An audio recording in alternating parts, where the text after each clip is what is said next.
Interview కావడం చాలా చాలా సంతోషంగా ఉంది. నా పేరు యాక్చువల్గా సాగర్. నాకు ఆర్కే నాయుడు అనే క్యారెక్టర్తో ఆర్కే నాకు స్క్రిప్ట్ వచ్చిన క్యారెక్టర్. దాన్ని ఫస్ట్ ఆర్కే సాగర్తో నేను ఇండస్ట్రీలో కట్టిన అవుతున్నాను. My heartful words. నేను కాకి చొక్కా వేసుకున్నాను కానిస్టేబుల్ దగ్గర నుంచి DGP గారి వరకు. I respect everybody because ఒక్కొక్క స్టేజ్లో డిపార్ట్మెంట్లో ఒక్కొక్కరికి ఒక్కొక్క ఛాలెంజెస్ ఉంటాయి. కానిస్టేబుల్ ఛాలెంజెస్, ASI SI గారు ఛాలెంజెస్, C గారు challenges, ACP level challenges, DG లెవెల్లో IC లెవెల్లో ఛాలెంజెస్. ఇవన్నీ అందరూ ఛాలెంజెస్ ఫుల్ఫిల్ చేయాల్సింది. ఫుల్ఫిల్ చేస్తేనే సొసైటీ ఇంత ప్రశాంతంగా ఉండడం జరుగుతుంది. లేకపోతే మీరంటూ లేకపోతే సొసైటీలో ఉండేది కాదు. సో నేను ఇక్కడికి రావడం నేను ఫస్ట్ ఆఫ్ ఆల్ చాలా అదృష్టంగా ఫీల్ అవుతాను. ఎందుకంటే మీరు రియల్ లైఫ్లో డ్యూటీ మీరు చేస్తారు, నేను రియల్ లైఫ్లో క్యారెక్టర్స్ చేస్తున్నట్టు అనిపిస్తుంది. అది మీరు ఎలా చేస్తారు? ఇంత కష్టాన్ని మేము రీటేక్స్ చేస్తుంటాం అంటే మేము బాడీ లాంగ్వేజ్ చూసి ఇన్స్పైర్ అవుతాం. మీరు రియల్గా చేసిన కేసులను చూసి ఇన్స్పైర్ అవుతాం. రియల్గా ఫైట్స్ మేము ఇన్స్పైర్ అవుతాం. సో ప్రతిదీ మేము మా యాక్టర్స్ ఇన్స్పైర్ అయ్యేది ఈ రియల్ లైఫ్లో వచ్చాం, రియల్ లైఫ్ పోలీస్ ఆఫీసర్స్ వచ్చాం. So once again thanks to all and my friend Kumar and Janaki garu, Ramesh garu, this opportunity. మీతో నేను ఇంటరాక్ట్ అవ్వాలనుకుంటున్నాను. Can ask some questions. Anil కూడా ఉన్నారు. మిమ్మల్ని అడుగుదాం, మేము స్టార్ట్ అవుతాం క్వశ్చన్స్. మీరు ఎలాంటి ఛాలెంజెస్ ఫేస్ చేశారు? కావాల్సిన ఫెసిలిటీస్ లేకపోవడం వల్ల అంటే చాలా ఇబ్బంది ఎదుర్కొంటాం. అయినా కూడా డ్యూటీగా బాధ్యతను తీసుకొని చేస్తూ వస్తున్నాం. అంటే మీ హైయర్ అఫీషియల్స్ అంటే సపోర్ట్ అదంతా అంటే సపోజ్ మీకు ఏమైనా ప్రాబ్లమ్స్ ఉంటే మీ హైయర్ అఫీషియల్ దగ్గరికి వెళ్తే అది తీర్చడానికి వాళ్ళు విల్లింగ్ గా సపోర్ట్ చేస్తారన్న. మీకు పిల్లలు ఉన్నారా? ఫ్యామిలీలో ఎలాంటి ఇబ్బందులు అంటే డ్యూటీ రెగ్యులర్ డ్యూటీ కాదు, 24/7 మీకు ఒక టైం అంటూ ఉంటుంది స్పెసిఫిక్గా. నాకు తెలిసి ఫ్యామిలీకి టైం ఇవ్వడం అనేది కొంచెం తక్కువ. ఫ్యామిలీ సపోర్ట్ ఉంది కాబట్టి మేము చేస్తున్నాం. మ్యాక్సిమం వాళ్ళ సపోర్ట్ వాళ్ళు కూడా మా డ్యూటీ పర్పస్ ఏంటంటే తెలుసుకొని మాకు సపోర్ట్ ఇస్తున్నారు కాబట్టి మేము కూడా చేయగలుగుతున్నాం. మంచి పొజిషన్ అనుకుని రీచ్ అవ్వాలని మనస్ఫూర్తిగా కోరుకుంటున్నాను.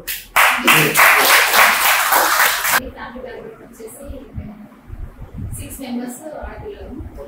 అయితే మా నాన్న అక్కడిని చదువుకోలేదు. ఏంటంటే వాళ్ళందరూ టెలికాస్ట్ చదివించేసి ఆఫ్ చేస్తున్నారు. నన్ను మాత్రం మా అక్కలు మా నాన్నతో లాడి ఖచ్చితంగా చదవాలి, ఎవరో ఒకళ్ళు జాబ్ చేయాలి అలా చెప్పేసి అడిగి మరి వచ్చి ఒక 1 ఇయర్ యాక్చువల్లీ నేను బ్యాంక్ ఆఫీస్ నుండి ఏదో ఒకటి జాబ్ అయితే ఉండాలి కంపల్సరీ అని అప్పుడు వచ్చి రాసిన ఉంటుంది. బయట చూస్తాం కదా పోలీస్ అంటే అమ్మ అని వెరీ రెస్పెక్టబుల్ జాబ్. అంటే సొసైటీ మొత్తం ఎవరు చెప్పినా సరే రెస్పెక్ట్ ఉన్న జాబ్ అంటే గ్రేట్. హెల్ప్ చేయాలన్నా ఏదంటే ఇంకేదన్నా మాటలు కావచ్చు ఏదైనా కానీ యూనిఫామ్ లో ఉండి చేస్తే ఒకలా ఉంటుంది, బయట ఉండి చేస్తే ఒకలా ఉంటుంది. సో అంటే ఇది ఒక ఆపర్చునిటీగా ఫీల్ అవుతుంది.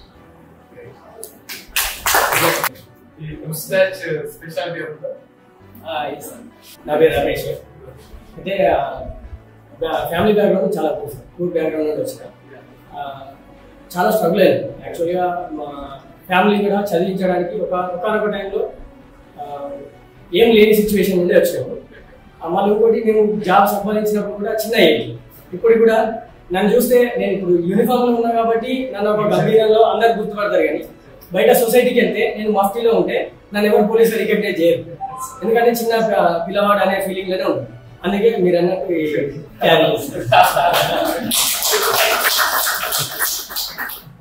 సివిల్ లో ఉన్న కూడా పోలీస్ కావడం అంటే సంథింగ్ మన identity and also very nice body fit బాగా మజిల్ని బాగా పంప్ చేస్తుంటున్నారు. Very handsome. యాక్చువల్గా నేను all India national player, sports authority of ఇండియాలో ట్రైన్ అయ్యాను. నా ఫీల్డ్ యాక్చువల్గా అటు స్పోర్ట్స్ ఫీల్డ్ నుంచే ఉండే, కానీ ఒకనొక టైంలో నాకు ఈ ఆపర్చునిటీ వచ్చింది. అంటే అనుకోలేదు, కాకపోతే ఆ వన్స్ అనే టైం ఒక సిచ్యువేషన్ నన్ను ఈ సైడ్ మళ్ళీలా చేసింది. అది కూడా నేను ఒక మంచి ఆపర్చునిటీ లాగా తీసుకున్నాను సార్. ఒకటి ఫస్ట్ అంతకుముందు మనం ఏదైనా కానీ ఏదైనా సపోజ్ సొసైటీలో ఏదైనా చేద్దామన్నా కానీ ఎవరికైనా హెల్ప్ చేద్దామన్నా కానీ మనల్ని ఎవరు పట్టించుకోరు. సొసైటీలో ఎవరికి ఏది చెప్పినా ఒక సామాన్య పౌరుడు ఏది చెప్పినా పట్టించుకోరు sir. As a police officer మనం బయటకు వెళ్ళినప్పుడు ఒక మనల్ని వేరే వాళ్ళు రికగ్నైజ్ చేయకపోయినా, ఇన్ కేసు యూనిఫామ్ లేకపోయినా కూడా నేను పోలీస్ అనే మాట ఒక చెప్పితే సరిపోద్ది సార్.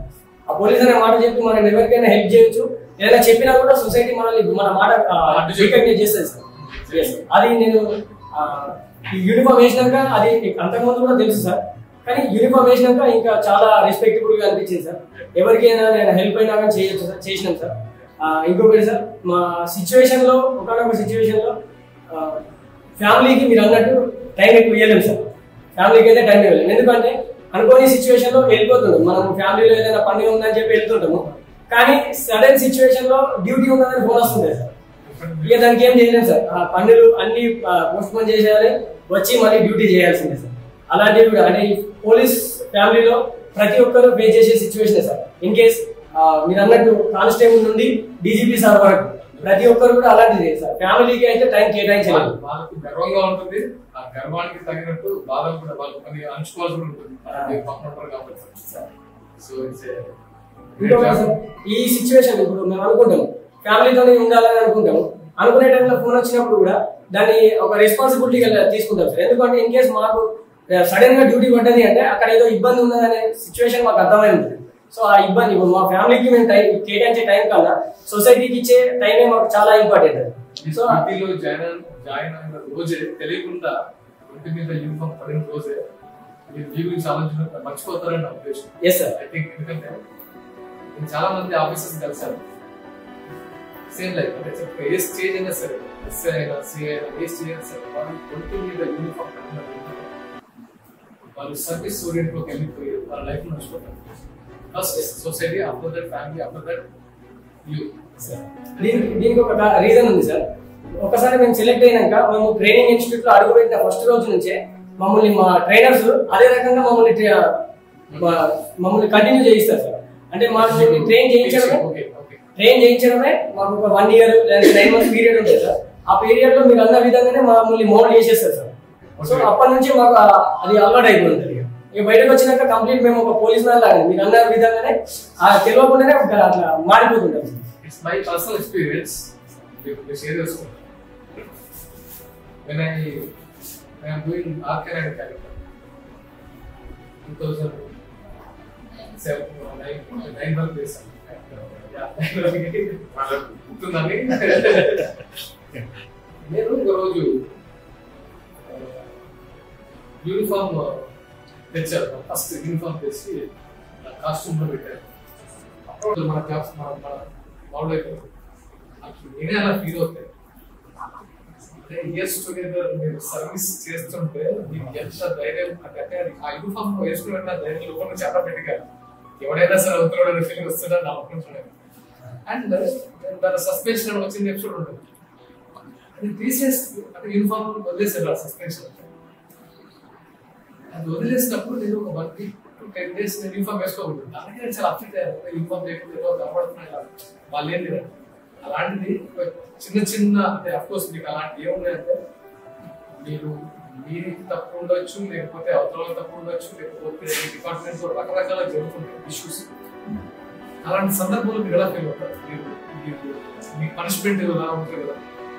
అక్కడ ఒక టైంలో ఒక పోలీస్ ఆఫీసర్ ఎప్పుడు కూడా తన లైఫ్ మొత్తం పోలీస్ ఆఫీసర్ గానే ఊహించుకుంటాడు సార్.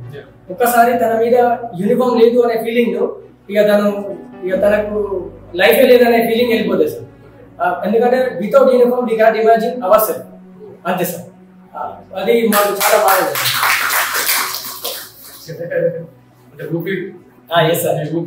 మీరు అన్నట్టే సార్, ఈ యూనిఫామ్ ఒక్కసారి పైన పడితే ఆటోమేటిక్ గా ఛాతీ నిలబడుతుంది sir. Proud body language almost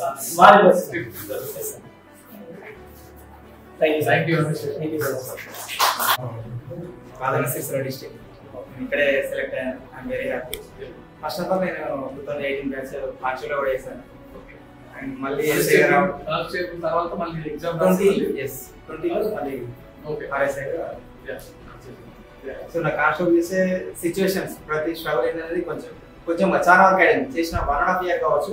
ఆ స్ట్రగుల్ అనేది నాకు పూర్తిగా తెలుసు. అయితే ఇక్కడ ఆఫీసర్ వచ్చినప్పుడు కూడా అది ఎందుకు జరుగుతుంది అనే విషయంలో కూడా కొంచెం అవగాహన వచ్చింది. ఎందుకంటే ఇక్కడ ఆఫీసర్ ఎవరు కూర్చున్న వాడు ఏంటంటే డ్యూటీస్ కంపల్సరీ డ్యూటీస్ అనేది చేస్తూ ఉంటారు కాబట్టి వాళ్ళకు పంపిస్తాము. నేను అంటే నన్ను డ్యూటీగా పంపించినప్పుడు నేను కూడా అనుకున్నాను ఎప్పుడు నాకే వస్తుంది డ్యూటీ, ఎందుకు ఇబ్బంది పడుతున్నా, ఏదో సిచ్యువేషన్ లో కంపల్సరీ డ్యూటీ చేస్తాం కాబట్టి. నాకు అనిపించింది ఏంటంటే ఈ డిపార్ట్మెంట్ లో ఎవరు ఎఫిషియెంట్ మోర్ ఎఫిషియెంట్ ఎవరు ఈజీగా దాన్ని క్రాక్ చేయగలుగుతారు చేస్తారు వాళ్ళకు ఈజీగా వెళ్ళిపోతుంది. అంటే వాళ్ళని ఎక్కువ టార్గెట్ చేస్తుంటారు వర్క్ మెయిన్ కాబట్టి పనిచేసే వాళ్ళకే దెబ్బలు పడతాయి, పండ్లకే రావాలంటారు కదా. నేను పోలీస్కి వస్తానే ఎక్స్పెక్ట్ చేయలేదు వాస్తవానికి. ఇంట్లో ఫ్యామిలీ బ్యాక్గ్రౌండ్ చూసి ఏదో చేయాలి కంపల్సరీ అనేసి ఏదో ఒకటి చేయాలని ఫస్ట్ స్టార్ట్ అయింది. గవర్నమెంట్ జాబ్ చేయాలి. ఫస్ట్ ఆర్మీకి వెళ్దామని నా ఒపీనియన్ చాలా ఉండేది. బట్ నేను అక్కడ సెలెక్ట్ కాలేదు. మళ్ళీ సింగిల్గా ఉంటూ కానిస్టేబుల్ జాబ్ ఉంటూ ప్రిపేర్ అయిపోతుంది. తర్వాత ఎస్పీఎఫ్ అని స్పెషల్ ప్రొటెక్షన్ ఫోర్స్ హైదరాబాద్లోనే డ్యూటీస్ ఉంటాయి చాలా వరకు. టెంపుల్స్ అండ్ ఇండస్ట్రియల్ ఏరియాస్ వాటిలో డ్యూటీ చేసుకుంటూ మళ్ళీ 20 నోటిఫికేషన్ రాగానే మళ్ళీ ప్రిపేర్ అయ్యాను. అంటే అక్కడ డ్యూటీ చేసుకుంటే చదవడం అనేది చాలా ఇబ్బంది. డ్యూటీ చేయాలి అర్థం కావాలి, చాలా ఇబ్బంది అవుతుంది వాస్తవానికి. అబ్సెంట్ అయిపోయినందుకు చదువుకొని ఈ జాబ్ కొట్టడానికి ప్లాన్ చేయాలి. అది కూడా చాలా చేసి జాబ్ కొట్టాను. అరే అబ్సెంట్ అయిపోతున్నావు, నీకు చాలా స్ట్రగుల్ ఫేస్ చేస్తావు, మళ్ళీ ఇదే కాన్సెప్ట్ చేస్తా ఉంటే వాళ్ళు నేను కంపల్సరీ ఏదైతే మీరు అన్నారు కదా సార్ పనిష్ అనే చాలా స్ట్రగుల్ అవుతారని అన్నాను. నాకు కొంచెం ఫిజికల్ గా ఈవెంట్స్ నేను చేయగలుగుతాను. అంటే 100కి ఈజీగా 95 తెచ్చుకునేంత కెపాసిటీ ఉంది. సో ఆ కాన్ఫిడెంట్ తోటి నేను ఒక్కొక్కరు జాబ్ కొట్టి బయటకు వెళ్తానని చెప్పేసి ఛాలెంజ్ చేసి బయటకు వెళ్తాను. ఇప్పటివరకు అయితే ఫస్ట్ మనం వెరీ హ్యాపీ. మనం ఏదైతే ఉన్నదో దాంతో సంతృప్తి పడడం వల్ల మనకు ఏది అవసరం లేదు అని ఫీలింగ్ ఉంటుంది కదా. నేను వెరీ హ్యాపీ కాబట్టి నేను ఫర్దర్గా ఇది అట్లా అది అని నాకు చాలా శాస్త్రం ఉంది. నేను వెరీ హ్యాపీ. నేను చేసుకునేదానికి అండ్ ఐ మీన్ జాబ్ వచ్చిన దానికి సాటిస్ఫైడ్ అండ్ నేను చేసే జాబ్కి న్యాయం చేయగలుగుతాను నాకు కాన్ఫిడెంట్. నా 20 బ్యాచ్ మీ అందరూ ఒకటే బ్యాచ్. అందరూ అంటే ఒకటే బ్యాచ్ అందరూ అయ్యారా? నాకు అంటే ఎప్పుడు మేము సినిమాల్లో ఎలా ఉంటుందంటే ఒక పోలీస్ ఆఫీసర్ ఎంటర్ అయినట్టు ఇలా ఉంటుంది. ఆ లోకల్ రౌడీ షీట్ లేకపోతే మేము రాసుకున్నాం కాబట్టి మామూలుగా తెలిసిందే. And political pressure me life లో మీరు ఆఫీసర్స్ రావడం ఎస్పెషల్లీ స్టేషన్ ఇన్ఛార్జ్ ఎక్కువ పొలిటికల్ ప్రెజర్ ఉంటాయి. ఎస్ఐ స్టేషన్ ఈ పొలిటికల్ ప్రెజర్స్ ఏమైనా ఉన్నప్పుడు మీరు ఎలా దాన్ని సాల్వ్ చేయగలుగుతారు? అంటే వాళ్ళకు పొలిటికల్ ప్రెజర్ వాళ్ళకి సపోజ్ వాళ్ళ మనుషులు అంటే వాళ్ళకి ఎలా మీరు సర్వీస్ చెప్పి మీ కేసుని ముందుకు తీసుకెళ్తారు? సపోజ్ ఒక వ్యక్తికి ఎలా న్యాయం చేయగలుగుతారు? ఉంటుంది సార్. కాకపోతే మరి సివిల్ వాళ్ళకి చాలా ఉంటుంది. మా ఫ్రెండ్స్ కూడా చూస్తూ ఉంటాం. బయట సొసైటీలో ఉంటాం కాబట్టి మనం సివిలియన్స్ కి మనం ఎంతో కొంత వాళ్ళు కష్టంలో ఉంటారు కదా సార్, వాళ్ళకి హెల్ప్ చేయాలని ఉంటుంది. మీరు అన్నట్టయితే బయట ప్రెషర్స్ కూడా రౌడీ షీటర్స్ చేయాలి, పొలిటికల్గా కూడా ఎంతో కొంత ఉంటాయి. అన్నిటిని బ్యాలెన్స్ చేసుకుంటూ ఫ్యామిలీ లైఫ్ బ్యాలెన్స్ చేసుకుంటూ రిలీజ్ చేస్తాం. మీరు ఎప్పుడైనా హెల్ప్ చేయాలని హెల్ప్ చేయని సిచ్యువేషన్ క్రియేట్ అయిపోతుంది. అప్పుడు మీ ప్లేస్ లో మీకు ఎలాంటి ఫీలింగ్ ఉంటుంది? హెల్ప్ చేయలేకపోతున్నాను బాధ ఎలాంటి డ్యూటీ మీద అదే పాజిటివ్ నెగిటివ్ సైడ్. చాలా సార్లు అందరికీ ఒక ఎక్స్పీరియన్స్ ఉంటుంది. ఇప్పుడు చేయలేకపోతున్నాం చేయలేని సిచ్యువేషన్స్ క్రియేట్ అవుతాయి. అప్పుడు మీరు ఆలోచించగలరు. వసంత రాబర్ట్ గ్రూప్లో వినప్పుడు ఏదైనా మంటలకు సంబంధించిన చర్యలు వసంత జెన్యూనిటీ ఎలా ఉంటుందంటే ఆ ఫీలింగ్గా వసంత అక్యూజ్డ్ అయినప్పుడు కొంచెం ప్రోద్బలంతో కానీ డబ్బు ఉన్నటువంటి అహంకారంతో కావచ్చు, అంటే అంగబలం కావచ్చు, ధనబలం కావచ్చు, సందర్భాలు. బట్ మేము అక్కడ నాట్ సిచ్యువేషన్ క్రైసిస్ ఏర్పడడానికి వాళ్ళని తెచ్చే రెస్పాన్స్ ఉండి మనం ఏం చేస్తున్నామంటే అక్కడ నాట్ ప్రొటెక్షన్ చేయాలని ఉద్దేశంతో మనం చూస్తాం. కానీ ఆ సిచ్యువేషన్ ఏమనిపిస్తుంది అంటే పోలీసులకు కావాల్సింది ఏంటంటే మా దగ్గర న్యాయం ఎవరి వైపు ఉన్నది, నలుగురు ఏ విధంగా మనకు చెప్తున్నారు, సపోర్ట్ చేస్తున్నారు మాత్రం మనం చూడగలుగుతాం. తగిన ఇన్ఫెక్షన్ కనుక మనం చేయగలుగుతాం. నలుగురు చెప్పింది మాత్రం మనం వినగలుగుతాం. కానీ ఇన్నర్గా వాస్తవాన్ని కనుక మనం గ్రహించలేదు. ఎందుకంటే మనకు కావాల్సిందంటే సాక్ష్యాలు కోర్టు కూడా మనం ప్రొడ్యూస్ చేసేది. నలుగురు సాక్ష్యాలను ప్రొడ్యూస్ చేస్తాం. నలుగురు సాక్ష్యాలు చెప్పినటువంటి విషయాలను మాత్రమే కోర్టు అనేది పరిగణలోకి తీసుకుంటుంది. అయితే దాన్ని మేము బేస్ చేసుకొని ఆ రికార్డ్ అంతా రాస్తారు, కోర్టు ప్రొడ్యూస్ చేస్తారు. దాని మీద మనకు జస్టిస్ అనేది ఇప్పుడు రావడం. కానీ ఇన్నర్గా మనకు అక్కడ ఫీలింగ్ ఉన్నప్పుడు మనం అక్కడ పోయిన సందర్భంలో ఏంటంటే న్యాయం చెప్పడానికి మిగతా ఎవరు రాదు. ఎందుకంటే అనుకున్నటువంటి రాజకీయ ప్రోద్బలం కావచ్చు, అనుకున్నటువంటి డబ్బు బలం కావచ్చు, ధనబలంతో నేను చేస్తాను ఎప్పుడు కూడా న్యాయం చెప్పాడు. బాధితులు కూడా ఎప్పుడు కూడా న్యాయం చెప్పాడు. అతనికి అన్యాయం జరుగుతుందనే ఫీలింగ్ మాలో ఉంటుంది. బట్ ఏంటంటే మేము దాన్ని న్యాయం చేయలేము. ఎందుకంటే న్యాయం చేయాలంటే కోర్టు అక్కడ ఆ ఫీలింగ్ అప్పుడు మాకు ఏమనిపిస్తుంది అంటే అసలైనటువంటి నిజమైనటువంటి ఆ బాధితులు ఎవరైతే అన్యాయం అవుతుందని చెప్పి మా ఇందర ఫీలింగ్ ఉంటుంది. కానీ ప్రత్యక్షంగా ఏంటంటే మేము చేయలేము. హెల్ప్లెస్ సిచ్యువేషన్ ఉంటుంది. ఇక్కడ ఏంటంటే కోర్టు కావాల్సింది ఏంటంటే సాక్ష్యాధారాలు ఉండడం వాళ్ళే కావాలి, అదే ఉంటుంది. ఆ ఉద్దేశం ఏంటంటే మా కూడా ఏంటంటే ఇన్ఫార్మ్ చేసుకుంటే న్యాయం చేయడానికి పరిస్థితి ఏర్పడుతుందంటే ఆ బాధితునికి ఎవరు కూడా ముందు అసలు చేయలేడు కదా. మేము పోలీసులు ఇన్ఫార్మ్ ఏంటంటే అక్కడ డ్యూటీలో ఉన్నాడు. కానీ డ్యూటీలో ఉన్నాడు ఎంత చెప్పినా కానీ కోర్టు ముందు కనుక అది ఎప్పుడు కూడా అది కన్ఫెషన్ స్టేట్మెంట్ అనేది కాదు.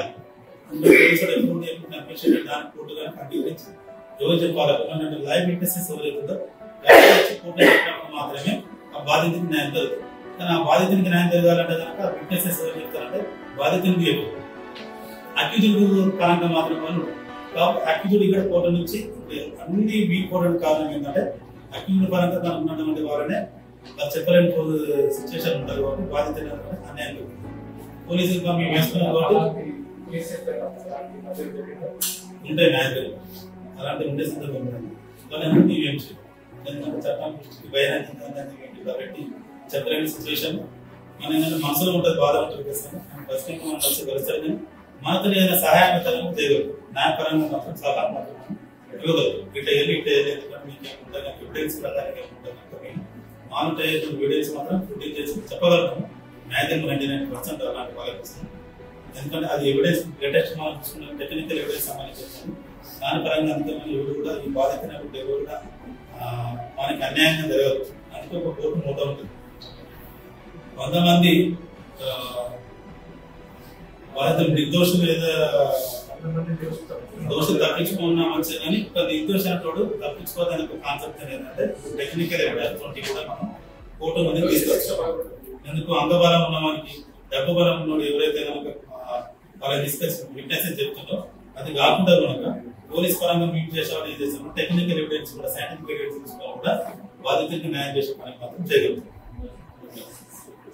ఒక పోలీస్ డిపార్ట్మెంట్ మీద ఒక సినిమా చూస్తున్నాం.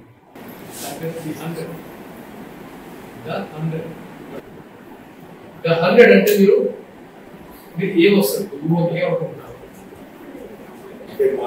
పోలీస్ డిపార్ట్మెంట్ లో పెట్టింది 100 అనగానే ఏ ఆపదలో ఉన్నా కూడా 100 అనే దానికి డయల్ చేస్తే ఎట్ ఏ టైం నుండి మీ యొక్క సమస్యలు కూడా పరిష్కరించడానికి మేము లెవెల్లో రెడీ ఉన్నామని చెప్పి పెట్టినటువంటి కాన్సెప్ట్. ఇంకేమైనా 100 ఉందా?